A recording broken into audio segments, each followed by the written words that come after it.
Escuchábamos hace un minuto la lectura para la reflexión de esta mañana. La lectura bíblica está basada en el Evangelio de Lucas, capítulo 6, del versículo 36 en adelante. Y parte así: sean compasivos, así como su Padre es compasivo. Yo cuando leía este texto decía, como que hemos hablado harto de la misericordia de Dios durante este tiempo. ¿Se acuerdan el sermón pasado? Y parece que el sermón anterior hemos estado hablando de la compasión de Dios. Cuando hablamos de Miqueas, por ejemplo, cuando Dios decía que el placer de Dios es el estar amando constantemente, y esa es la gran diferencia con cualquier otra creencia, ¿no? Que el Dios nuestro es el Dios que realmente nos conoce tan completa y profundamente que nos perdona, no porque sea bueno, sino porque nos conoce. Porque cuando conocemos a otro ser humano, no nos queda otra que perdonarlo, ¿no?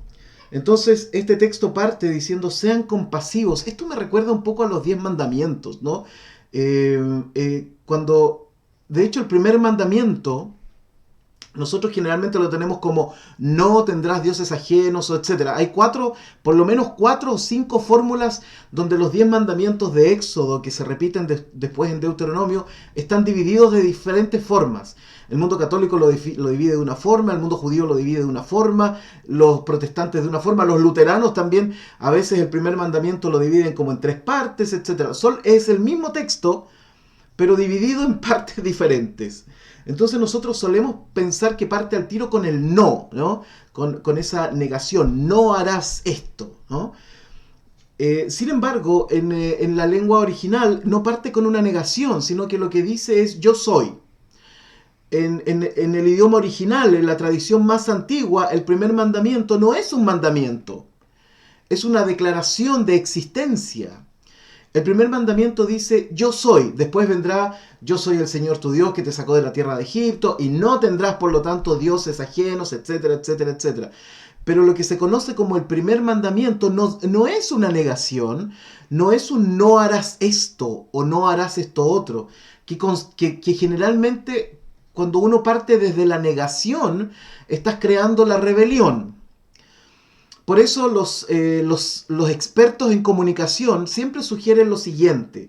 Cuando tengas una reunión donde tengas que tratar temas complejos, parte diciendo cosas positivas, ¿no? No partes inmediatamente diciendo esto, porque si no, rápidamente la mente funciona de tal forma que cuando tú escuchas una negación, inmediatamente surge la resistencia a esa negación. Entonces, fíjense que Jesús después vendrá un no. Como una especie de mandamiento, vendrá un no hagan esto. Pero primero parte diciendo, sean compasivos. Así como su Padre es compasivo. Se refiere a Dios, por supuesto. Porque no todos han tenido padres compasivos. Muchos han tenido padres ausentes. Muchos han tenido padres castigadores. Otros han tenido padres súper buenos. Otros han tenido padres que no están, pero están ahí, pero en realidad no están.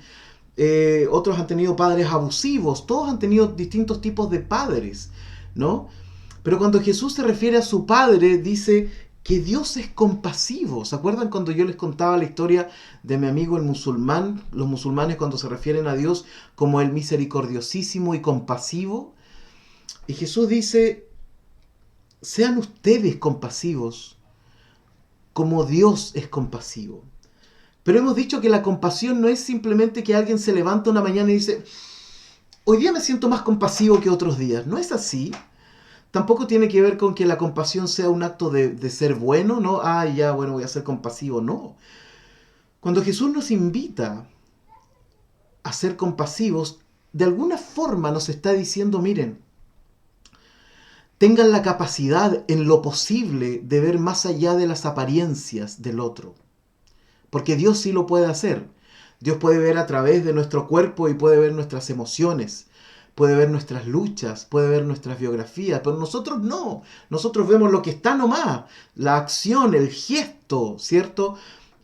la palabra, la buena o la mala palabra, etcétera. Nosotros lamentablemente solo podemos ver en un mundo tan apresurado como este, solo podemos ver lo que se nos presenta de primera fuente y de primera mano, y que es la corporalidad de una persona, la sonoridad lingüística de una persona, pero no podemos ver más allá.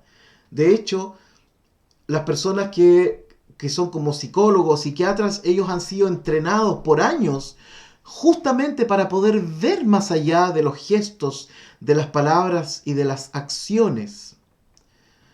Jesús nos está diciendo, sean compasivos, deténganse un minuto.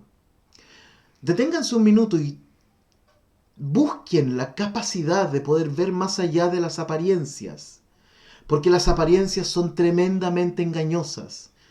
Las apariencias muestran justamente, o la fortaleza que nosotros tenemos esconde nuestra debilidad.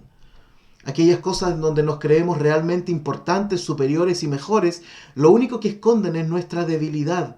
Entonces, cuando vemos a otra persona, tenemos que intentar ver más allá. Y cuando logramos ver más allá, surgirá de inmediato la compasión. Por eso Dios es compasivo. Entonces, luego de que Jesús nos dice, sean compasivos, miren qué invitación más hermosa. Sean compasivos, tengan compasión. Después dice, no juzguen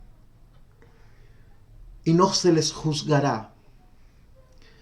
Cuando uno piensa en este texto siempre dice, ay, pero a mí me encanta hablar de otras personas. Hay gente que le gusta eso como un ejercicio entre nosotros. Más de alguna vez hemos desayunado o almorzado hablando de otra persona. Pero no se refiere a ese juzgar. En la Biblia aparecen varias palabras que se traducen como juzgar. Por ejemplo, en el libro de Romanos, el juicio es una palabra distinta en griego que la que aparece aquí.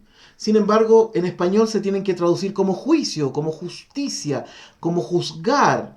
En el libro de Romanos, en donde el tema de la justicia parece ser importante para Pablo, aparece una palabra griega que es dikaiosune, que significa el juicio, literalmente juicio. Pero cuando Jesús dice aquí no juzguen, no habla de la misma palabra. Lamentablemente no tenemos los textos originales de Lucas, no los tenemos. Y ese es un gran problema para todos quienes nos gusta estudiar la Biblia en profundidad. No tenemos los textos arameos o hebreos donde se escribieron estos evangelios. Se dice que hay un protoevangelio, que fue un evangelio que se le llama la fuente Q, que viene de la palabra alemana Quelle, que significa que de ese surgieron los demás evangelios, y que ese evangelio debe haber estado escrito o en arameo o en hebreo, pero no está, no lo tenemos, quizás nunca lo tengamos. Entonces lo que nosotros tenemos son textos griegos del Nuevo Testamento, y en griego este no juzguen no ocupa la misma palabra de juzgar del libro de Romanos.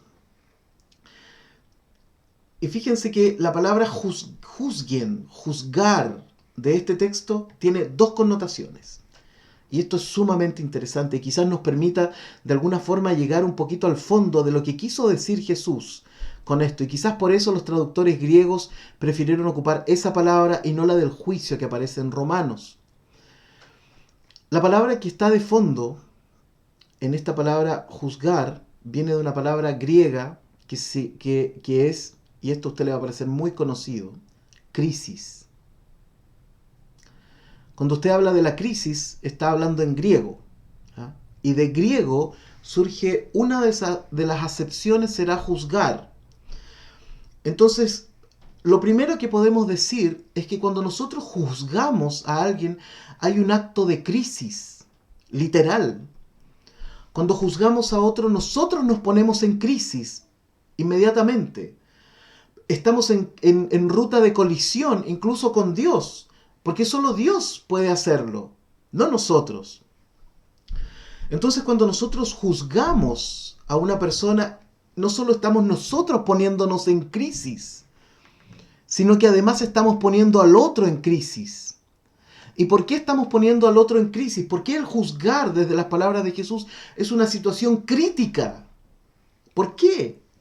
Porque resulta que la segunda acepción de esta palabra significa determinar. Entonces, cuando tú juzgas desde este texto bíblico, cuando uno juzga a otro, primero está creando una crisis. ¿Por qué? Porque estás determinando a otro ser humano. Estás diciendo prácticamente este ser humano es así. Y resulta que no es así. Todos tenemos la oportunidad de cambiar, todos tenemos la oportunidad de mejorar, todos tenemos la capacidad de ponerle retroceso, somos como un auto, todos vienen con retroceso. Miren, todos los autos vienen con dos cosas, además de la capacidad de avanzar, que es obvio. Todos los autos vienen con freno y vienen con retroceso.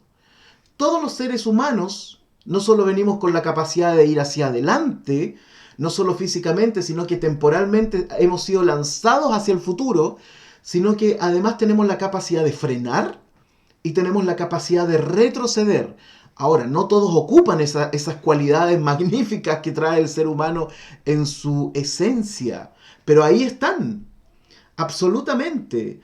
Entonces, cuando tú juzgas a otra persona, estás poniendo crisis en otra persona. Y la crisis surge porque lo estás determinando. Estás determinando a una persona. Fíjense que por eso los psicólogos nos enseñan a nosotros los padres que cuando tenemos que llamarle la atención a un hijo, y es algo que tenemos que aprender, pero una y otra vez, y tenemos que recordarlo una y otra vez. Si nuestro hijo es desordenado, no tenemos que decirle eres un desordenado o eres una desordenada. Lo que tenemos que decirle, según los sabios nos enseñan, los sabios de nuestro tiempo nos dicen, lo que tú haces es dejar desordenado, no que tú eres desordenado. Por eso surgen las crisis, incluso en nosotros, cuando alguien va y nos dice, no, es que tú eres así. Hay un juicio y ¿qué surge inmediatamente? La crisis. Porque lo primero que uno dice, pero yo no soy así. O por lo menos no siempre soy así, ¿no? ¿Y por qué surge la crisis? Porque te determinaron. Y nosotros somos indeterminables. Somos seres en constante evolución. Evolución de la conciencia, evolución del saber. Tenemos nuevas conexiones neuronales que hacen que nosotros vayamos avanzando en distintas direcciones. Y hay personas que se trabajan a sí mismos para ser mejores. Entonces, todo aquel que tiene esta facilidad, porque hay personas que tienen una facilidad increíble de juzgar, es porque tienen una facilidad increíble de determinar a otro. Y cuando tú determinas a otro, le estás diciendo, tú eres así y no vas a cambiar. Y eso provoca inmediatamente una crisis. A todos nos han dicho algo como eso. Es que tú eres así. No, quizás actúe así, quizás puede ser común, pero no es que yo sea así. Cuando tú determinas a alguien, le estás diciendo, mira, no hay forma contigo. No hay ninguna posibilidad contigo. Y uno siente que cuando lo determinan, están siendo injustos con uno. ¿No? Una persona cuando se le dice, no, es que él o ella siempre es como que le pone mucho, ¿cierto? No, como que es así, es como sensible. ¿Han escuchado eso? No, es que es como sensible. Hiciste el juicio y el otro se sintió determinado. Quizás no es así. Quizás tú lo has visto de esa forma, pero quizás tiene otra característica escondida, otra riqueza escondida. Entonces cuando Jesús dice no juzguen y no se les juzgará, no determinen a otros, no los hagan entrar en crisis, no piensen que el otro no puede cambiar, porque sí lo puede hacer. Porque si ustedes determinan a otro, entonces ustedes también serán determinados. Y a ver si les gusta que les digan que son así, ¿no? Hay personas que no les gusta que les digan cómo son, porque no son de esa forma. Nos autodeterminamos para poder movernos en un mundo que requiere determinación, pero no es que seamos solo de una forma. Por eso no debemos juzgar en este sentido, ¿no? Jesús no está diciendo que no hayan tribunales, no tiene que ver con eso. Tiene que ver con no coloques en crisis a otro por determinarlo radicalmente sin darle la oportunidad al otro siquiera de expresar su cambio mental, físico y en la conciencia. Entonces por eso nosotros somos seres libres de seguir creciendo. No debemos ser determinados ni determinantes. Lo mismo ocurre incluso a nivel de iglesias. Cuando se dice, no, esa iglesia es así. Cuando yo llegué a la iglesia luterana, hubo mucha gente que me dijo, no, es que la iglesia luterana es de esta forma. Si le dieron la lista, determinados, absolutamente determinados. Y cuando llego y los conozco, me doy cuenta que no es así. Habrán luces, habrán algunos flashes, pero esos flashes no los determinan.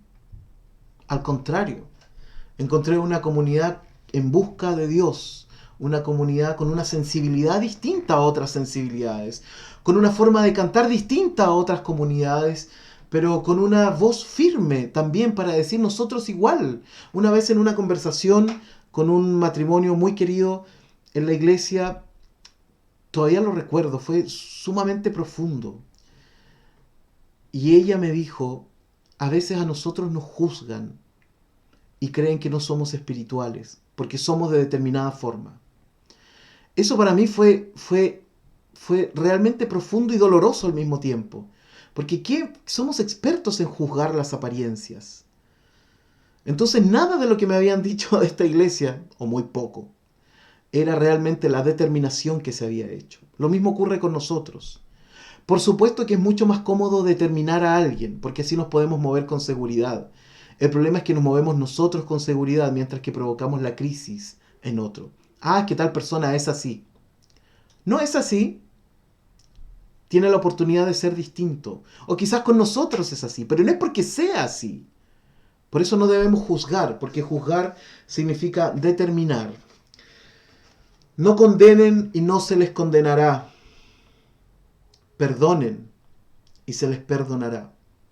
O sea, la acción debe venir de ustedes, de nosotros, de mí, primero. Den y se les dará. Se les echará en el regazo, este texto es hermoso, se les echará en el regazo una medida llena, apretada, como si fuera un saco de harina, ¿no? Llenita, bien apretada, bien movida, ¿no? Sacudida y desbordante. Porque con la medida que ustedes midan a otros, se les medirá a ustedes. Démonos la oportunidad. No determinemos. No pongamos en crisis a otros. No saben cuánto daño se le ha hecho a las personas, incluso de niños. Algunos cargan con estas crisis porque sus padres los determinaron. Ah, es que ustedes son así. Ah, ustedes son, no sé, el irresponsable, ¿no? El flojo, el que no quiere salir adelante, el que, etcétera. Quizás cuántas cosas ustedes escucharon de sus hermanos o algunos de sus padres que los determinaron. Y esa determinación es una sombra que los acompaña hasta el día de hoy. No juzguen, no determinen a otro, denle la oportunidad de mostrarse distinto. Y si no se quiere mostrar distinto, no es que no pueda hacerlo. Quizás nosotros debemos cambiar nuestra forma de ver, debemos quizás cambiar nuestra forma de mirar a otras personas.